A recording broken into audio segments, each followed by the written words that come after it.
Hi, I'm Chrisella Herzog. This is our weekly Lunch and Learn. Welcome.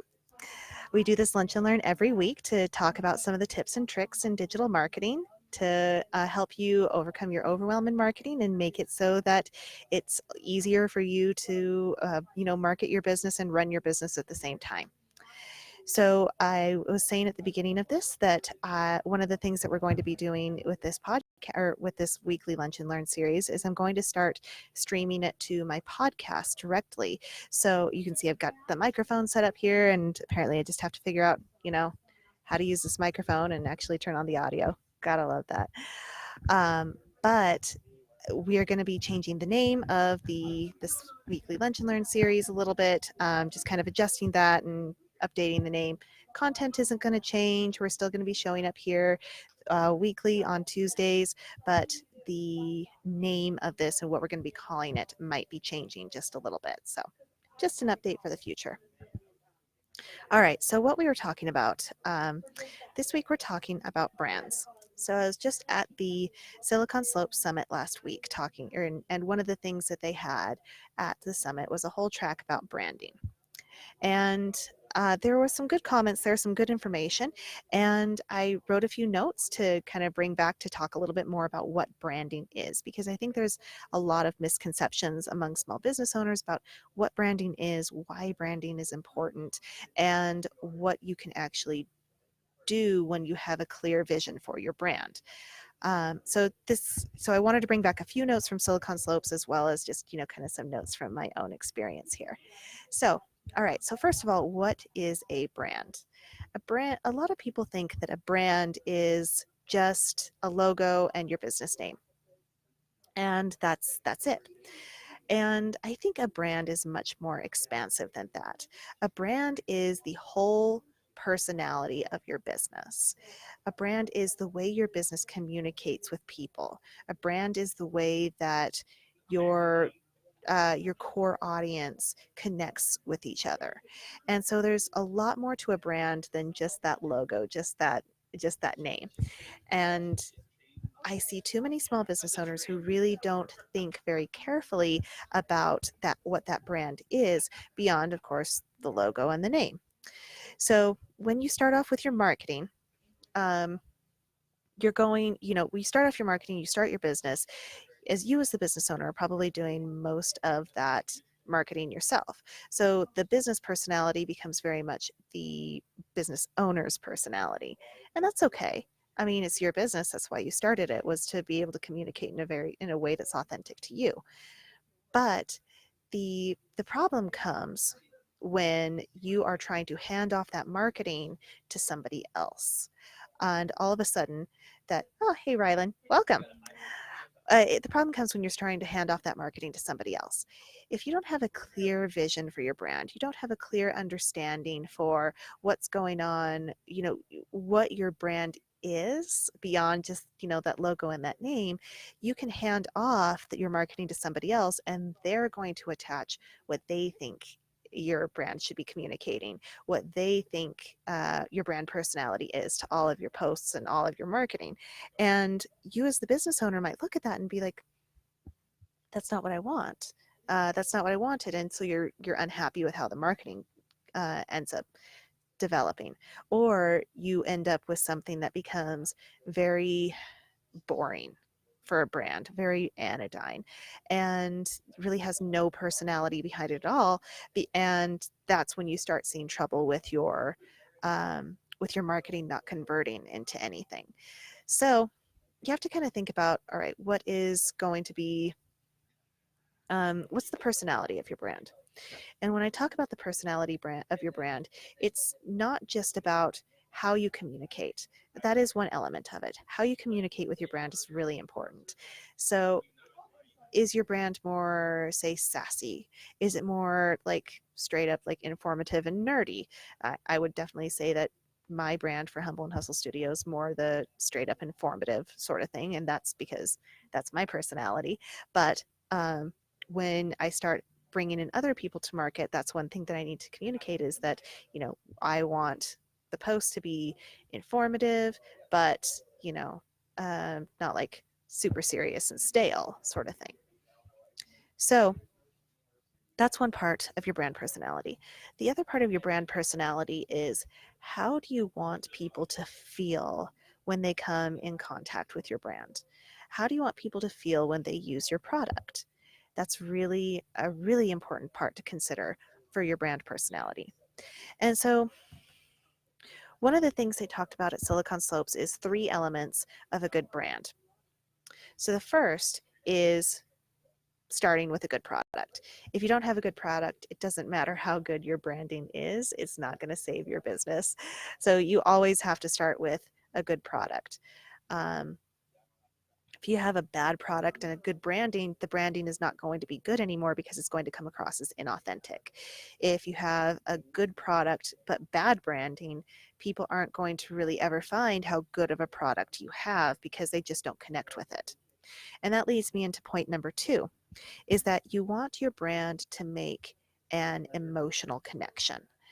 So this is tough for a lot of business owners to understand because they're like, I'm selling something that's boring. I'm selling, um, accounting software. I'm selling, something, something boring, security services or something like that. It's not, that's not the sort of thing that they think is going to have an emotional connection. But the thing is that when people make purchasing decisions, they make purchasing decisions based on emotion. You know, we don't necessarily make purchasing decisions based on logic, although we try to go back and explain our purchases as being based on logic. That initial decision is almost always based on emotion. And there's actually studies to back this up where they found that there are people who have um, trouble with there being emotion. Like they have trouble, it's some sort of disorder that they have where they don't feel emotion. They can't express it or process it. What studies have found is that those same people also can't make decisions. So it's a very interesting thing how our decision making um, thinking is very much tied to our emotions. Even though we try to think of ourselves as logical, rational people, all of our decision making, all of our purchasing behavior is driven off of emotion. So even if you go to the grocery store, your food choices are based off of emotion. You know, you go in and your emotion is I'm tired, I don't want to do anything. Your purchasing decisions are going to be at the grocery store are going to lead more towards quick, convenient fast food. If you are energized and you're committed to a goal and you're excited about getting about reaching that goal, saying that goal is getting fit, then your purchasing decisions are going to lean more towards healthier foods where that might take a little bit more prep work because you have that energy with you. So really interesting bit of psychology there behind purchasing behavior and marketing decisions. So when you are thinking about your brand, think about what pain point does your product solve for your customer? What is the value that your customer gets out of your brand? Because at the end of the day, that value is going to be everything. That every purchasing decision is going to be based off of that value right there. So think about some marketers, they like to talk about what's the outcome that people get from your product. And I don't think that's enough to think about the outcome. I think when you think about the outcome, you're not thinking far enough into the value. The outcome is like a result that people want to see. So, for example, if somebody's coming to me and buying my services for, say, Facebook ads, then um, what you're going to be seeing there, like the outcome of that is saying an ad campaign that increases purchases. Okay, that's a good outcome, but there's nothing there that's emotional. What's emotional about it is that you have somebody who is taking this process of navigating crazy, messy algorithms off of your plate and producing something for you that's going to build your business and give you a better quality of life. And so even there, that's not necessarily like digging into the emotions of value enough. This is an ongoing process. It's not easy necessarily to figure out like what the value is that your business brings. Um, it's especially when you're in the thick of it, it's really hard to think about it in terms of your own business because you're so focused all the time on delivering those outcomes. It's really hard to think about how do you talk about the value in your business. And I see a lot of business owners struggle with it. As you can see, I can struggle with it myself with my own marketing.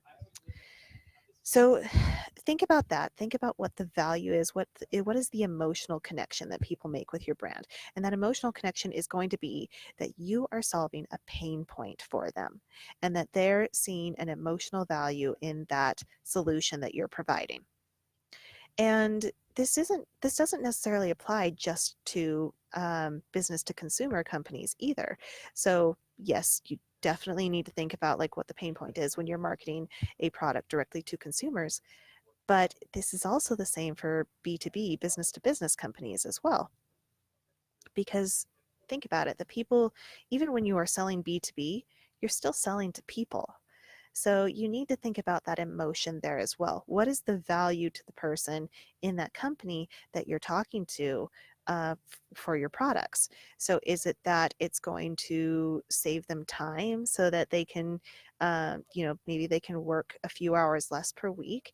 Is it going to be that it's going to bring their division results so that they can look good in front of their boss? Or get a promotion or a raise or something like that? What's the value there? Is it going to, save them time, save them time, save them money? What is the value there? So try to think a bit about that for your brand, and then start when you're thinking about building up your brand document, that sort of stuff, start thinking about stories that you can tell to illustrate that value, because those stories that you tell about your brand, about your company, and about the value that your company provides, those stories end up kind of adding up to be your brand. So think about that for a little bit. So the final part here with your brand is people want to feel like they're part of a team. People want to feel like they're part of a community. Um, I heard a statistic lately. Americans spend almost 5.5 hours every day on their phones. Even when they're sitting in front of the TV, they're on their phones. Americans feel more isolated and anxious than ever before. So when they find a brand that makes them feel like they're part of a community, they're going to be really loyal to that brand. So try to think a bit about what is the community that you're providing here? What is how are you making your customers feel like they're part of a team?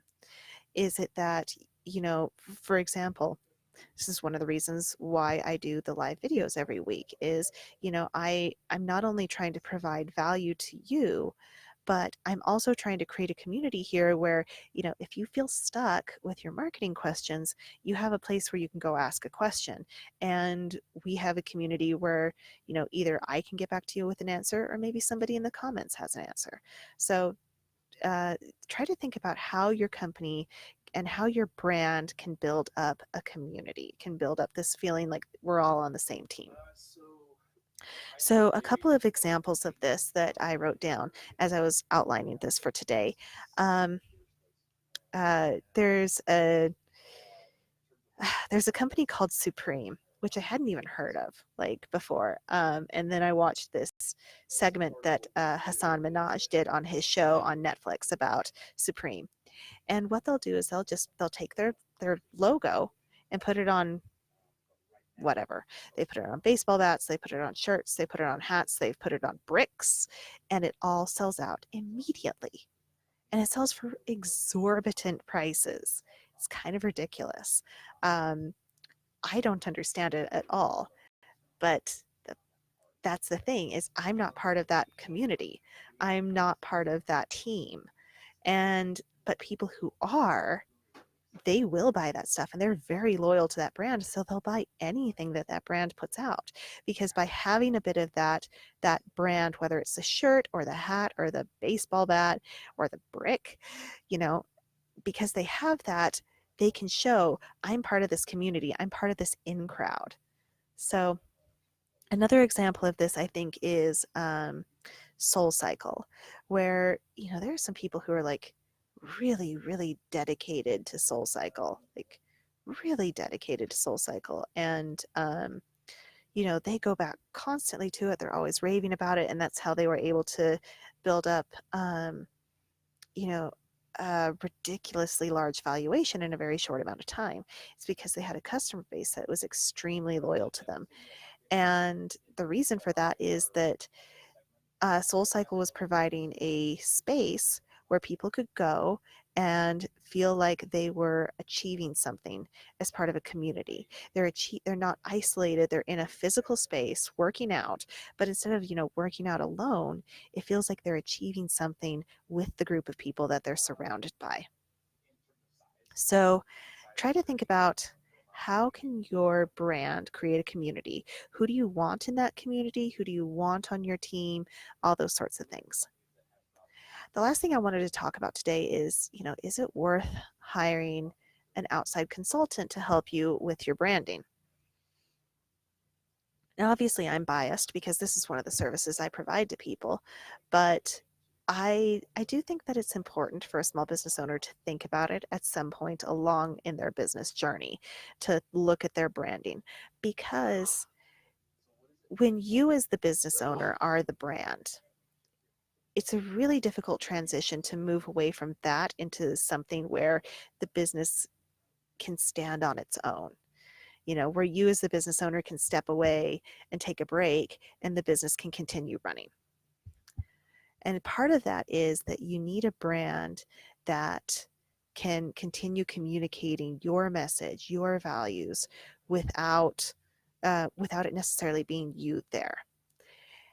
And, you know, in my example I gave earlier, I was trying to show the value that I try to provide with my own services. And even I was stumbling a little bit with it, trying to explain it. It's not an easy process for you to examine your own business, your own values, um, and your own, um, you know, your own marketing systems in order to be able to communicate what the customer is and get out of it. So sometimes it's really helpful to get a third party perspective on your business, somebody who's looking in from the outside and who, you know, hasn't been working at this for, you know, 10 years, hasn't been, you know, hasn't been through those emotional up and downs, and isn't so emotionally invested in every little part of the brand. So you need somebody who can come in and take an objective look at this and say, this is a value that you're providing. This is not value. This is not going to resonate with people. This is something that you can communicate really well to people, that's going to resonate with them. And this is something that isn't going to necessarily resonate so much with people. So I recommend talking to somebody who can help you figure out your branding. You know, even if it's just kind of breaking down the brand personality into a book so that you can kind of hand that off to somebody else to do your marketing. All right, that's today's Lunch and Learn. Thank you everyone for tuning in. We're going to have some updates to this next week. I'm very excited, honestly. I bought, like, you know, I have this microphone, but as you can tell from the audio faux pas earlier, that, you know, we need to figure out some different solutions for that. So I'm really excited to, um, you know, kind of relaunch this. No, maybe not relaunch it, but, you know, do some new things and expand it. All right. Thank you for tuning in. I'll see you next week.